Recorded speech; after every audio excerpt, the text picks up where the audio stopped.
There's two anniversaries this week that are sort of on my mind, rather have been over the past 24 hours.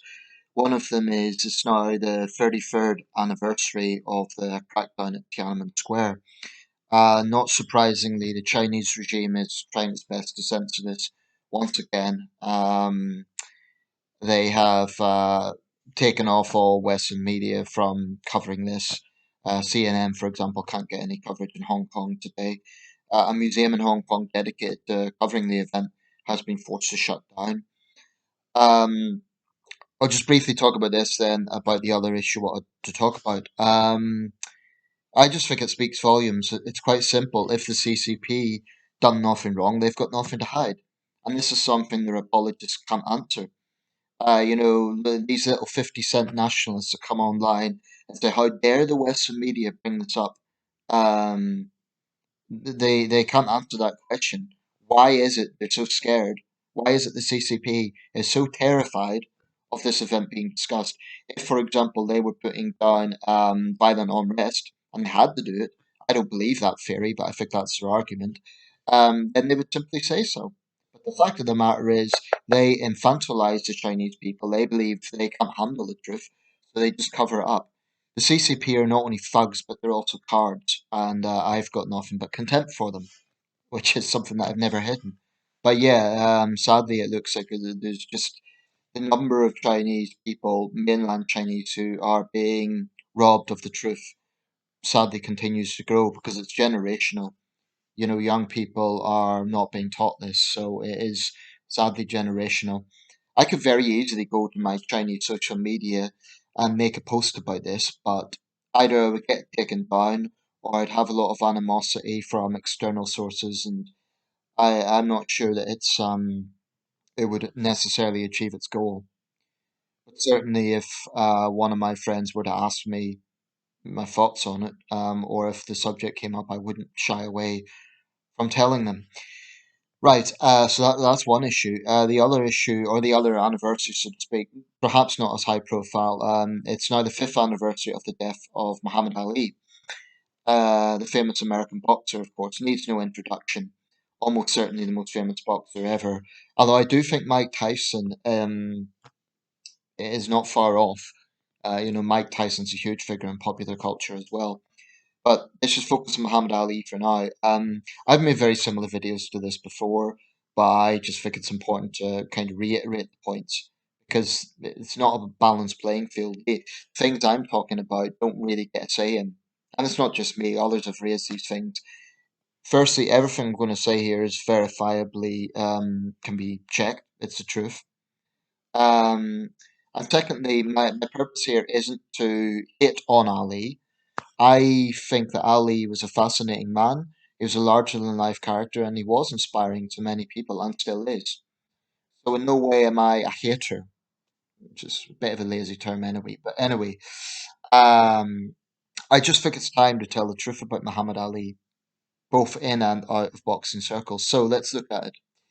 Um, let's just start with the basics. As a fighter, Muhammad Ali probably was the greatest among heavyweights. I don't think he's the greatest pound for pound fighter.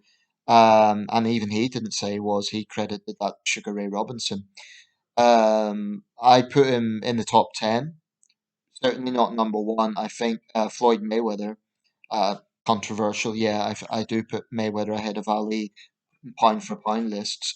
Um, Sugar Ray Robinson and a few others, probably Manny Pacquiao as well. I'd put slightly above Ali, but I would put Ali in the top 10. And as a heavyweight, thinking in heavyweight boxing, there's no controversy there. I'd put him number one.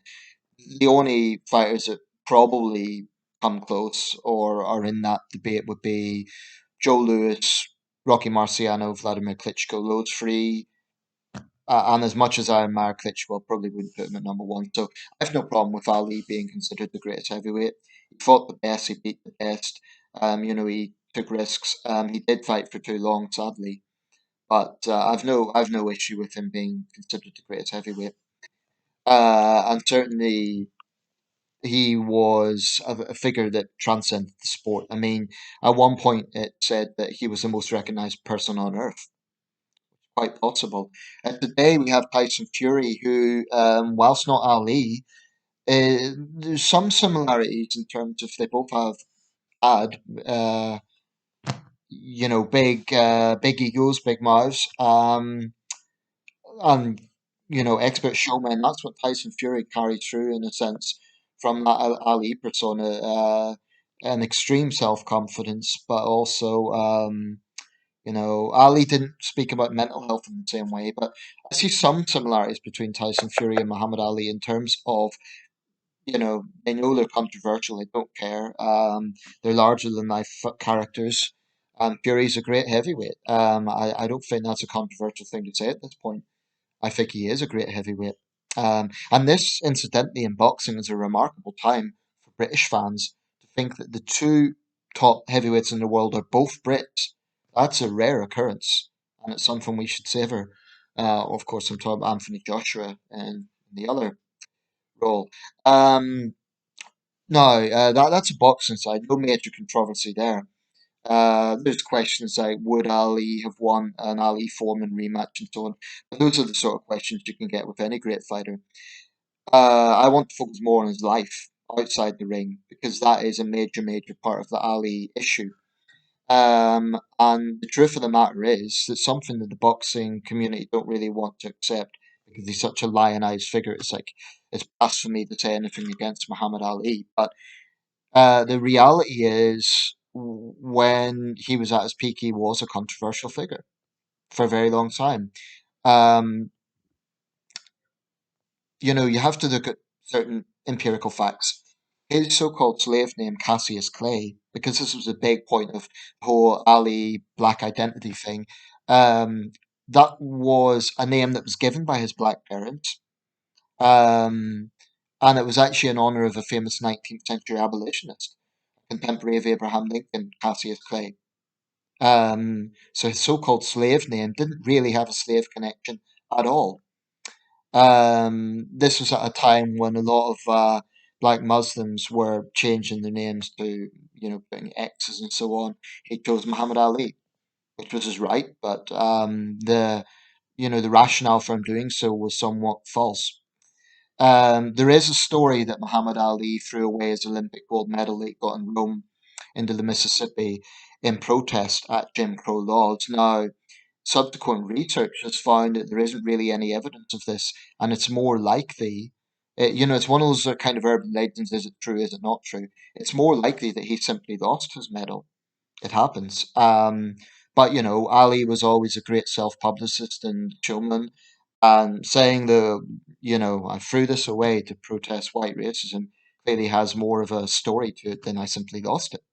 Um, the fact of the matter is, Ali was a race baiter. Was he a racist? I think at times definitely he fit the description of a racist. Ali opposed miscegenation, mixed couples. Ali was a segregationist. This is an area actually where he attracted support from some white nationalists, ironically, because Ali pretty much had the same viewpoint as them. He did not believe the races should mix. So the fact of the matter is, Ali, as a public figure, was denouncing mixed couples in the 1960s and 1970s at a time when they faced very real discrimination. There was the famous case of the Lovings. Now, Ali spoke out against it. He said whites and blacks shouldn't mix. Whites and Asians shouldn't mix. Blacks and Asians shouldn't mix. He was a segregationist. So Ali, as a public figure, by saying these things, he was making life harder for mixed couples. That to me carries no respect. Um, and he was always race baiting. He was always talking in generic terms about you whites and we blacks. And um, I think he was a very divisive figure. And it's curious that this is all kind of being swept under the carpet because you can see videos and, he had the support. There were segregationists and black identitarians alike who praised Ali because they thought he was right. I happen to think he wasn't. But he had his support. You would often have these sort of exchanges with people like Hard Cosell and others. And, you see videos online at Ali owns white woman who asks about his rhetoric. But Ali's typical response would be, you white people. It was always like the group, you know. And I think that there's nothing honourable about that. I have no respect for race baiting, and Ali was one of the biggest race baiters of the 20th century, at least in terms of public figures in popular culture. The way he trash talked opponents now, this is something that's certainly not unique to Ali. It's something that's been done before and since. And a big part of it is hyping a fight. I get that. And it can make the sport more entertaining. There's no question about it. Rather than if fighters are just overly respectful and polite. In that sense, Ali could be pretty entertaining. And sometimes you could tell it was just clowning around. However, there are times I think he definitely went too far and he crossed the line. Calling, and this is verbatim, calling Joe Frazier and Uncle Tom, that was disgraceful. Absolutely disgraceful, particularly since Frazier had lobbied the boxing authorities after Ali was sanctioned for refusing to go to Vietnam. Frazier had actually petitioned on his behalf to get their bouts. How did Ali repay him? He called him an Uncle Tom, a stooge of the white establishment. Now, bear in mind that Joe Frazier came from a far more typically hard-scrabble black background from the streets of Philadelphia. Ali, he was still a black man in America. I'm not downplaying that, but he came from a comparatively more comfortable middle-class Louisville background. So for Ali to do that, I think was disgraceful. In the Rumble in the Jungle, he stoked up the crowd, saying Ali Bumbaye, literally Ali kill him, against George Foreman. George Foreman's a remarkable character himself, and he's been incredibly forgiving of Ali since that. And he's a larger than life figure in himself. And he's very praiseworthy of Ali. But I do think that the way that Ali treated Frazier was a disgrace, and he never really apologised for it. In later years, he toned it down a little bit and said it was hype, but that done Frazier real damage. Frazier's children were bullied in school apparently as a result. This is kind of referenced in Rocky with the way Apollo is loosely kind of take on that. But um, I think that's disgraceful, the way Ali treated Frazier. Sonny Liston, it's harder to sympathise with, as Liston was a bit of a unsavoury character himself. But, getting the press to harass Liston outside his own house, I do think there was times that Ali crossed the line. And there's nothing to me honourable about that. Um, So, people who denounce fighters who trash talk, it's worth remembering Ali popularized trash talking as a concept. Now, um, the Nation of Islam, it was a fringe organization with some very clear Islamist and black supremacist ideology. Um, Ali wasn't some young, naive 18-year-old. He was a man in his 30s when he was in this organization, and he stayed in it, and he condoned it.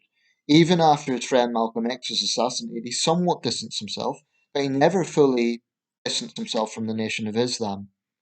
And that's doesn't to me that to me carries some scrutiny. Now, to be fair to Ali, his brand of Islam, his school of Islam, I understand was more Sufi Islam. I could be wrong about that. I'm willing to be corrected on that point.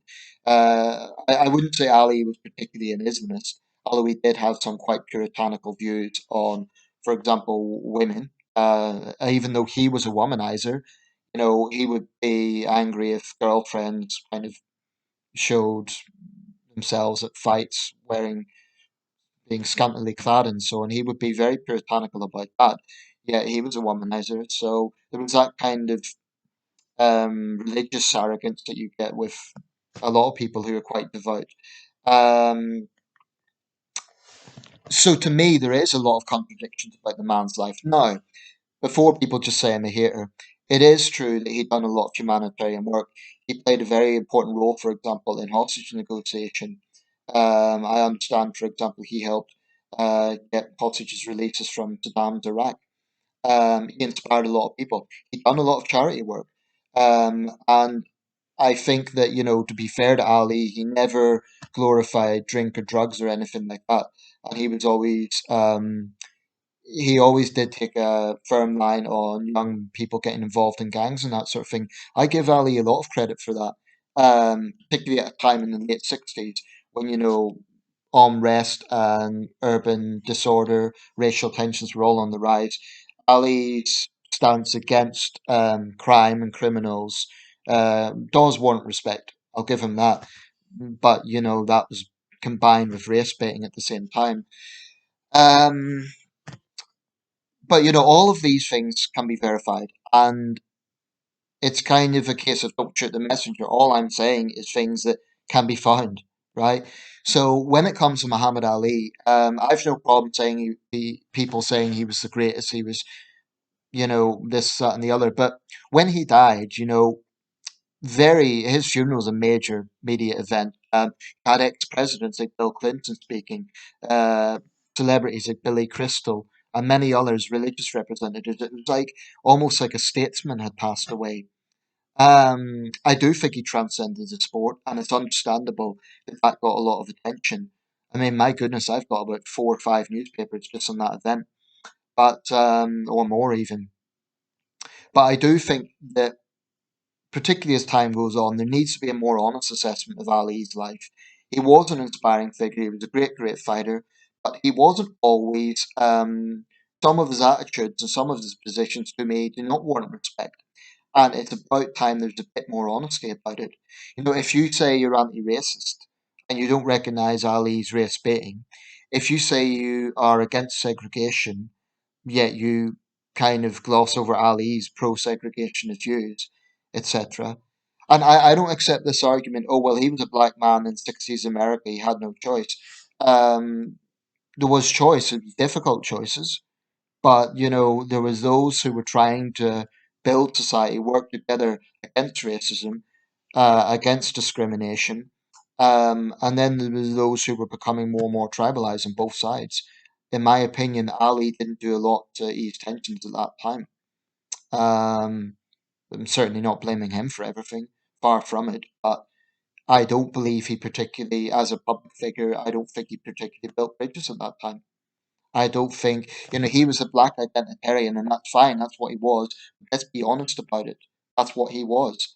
He, it's easy, people conveniently forget that in the late 60s, Muhammad Ali was a deeply controversial and in many quarters, pretty disliked character. I think I think the thing with Ali, and I'll just close with this, he did kind of go full circle in the sense that he famously and bravely lit the Atlanta Olympic torch.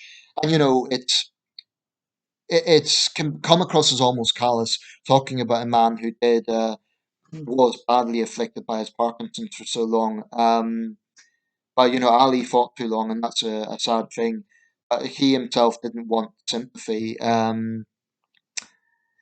It's just a lesson there that great fighters should, people around them shouldn't make them, should protect them from themselves, really.